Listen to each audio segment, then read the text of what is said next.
Je kan net praten, dus de waarheid komt er net uit.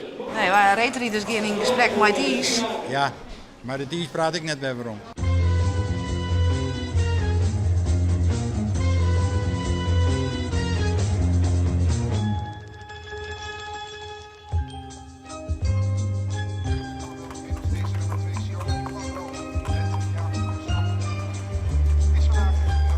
Verleden week ging het goed mis. Dirk ging in galop naar zo'n 50 meter.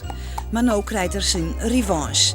In de grote Unitrot-koers. Misschien wat te heeg gegrepen, maar wel weer een mooie test. En Dirk, hij liet het de rest zelf.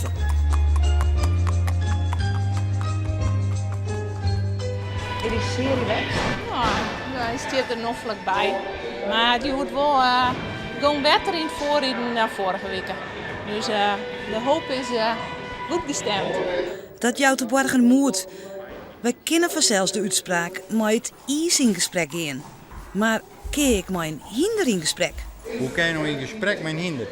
Dat kan je net met in gesprek. Dat moet je vielen.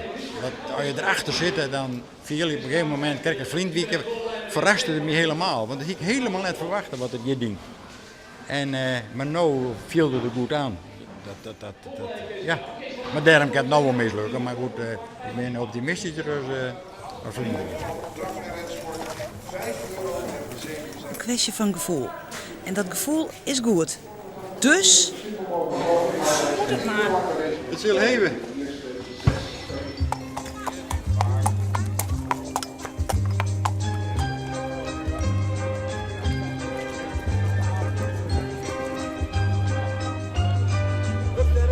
Arend ziet het zijn eigen tarrieding. Alles is aan de andere kant.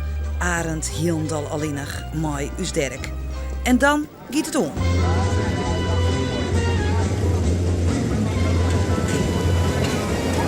Dirk gaat goed mooi. Und de bocht. Het gaat mis. Dirk gaat weer in de galop. Wel wat letter, maar ja, galop is galop. Hij is eruit, hè? Dat is wel jammer. Wat gebeurde er? Hij sprong. Dom. Ja.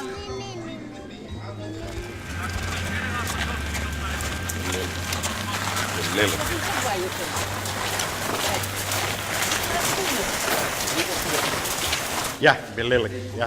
Ja. Ook een collega van mij die meent dat het zo best rieden kan. Riet die scharre futten eronder bij de eerste bocht in. Ik heb van start houden, ik lees het zware spoor.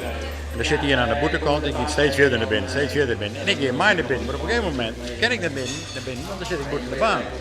Nou, hij mij net naar binnen, want ik zit daar, dus ik krijg mijn ziel niet. Als je op voorrang hebt, nou, maar hij doet het wel. Maar ik hoor hem bol op de baan, dan stap ik bij hem op elkaar. Het laai hem net aan Dirk deze keer. Nee. Heb je vriendelijk was, dat ben je nou absoluut niet zo. Bijvoorbeeld, dit is gewoon een koersincident. Nou ja, dat kan je hebben. Ik jou hem even een klap geven. Doe dat maar. Dus er is niks aan het aan. Arend zei, er is niks aan het aan.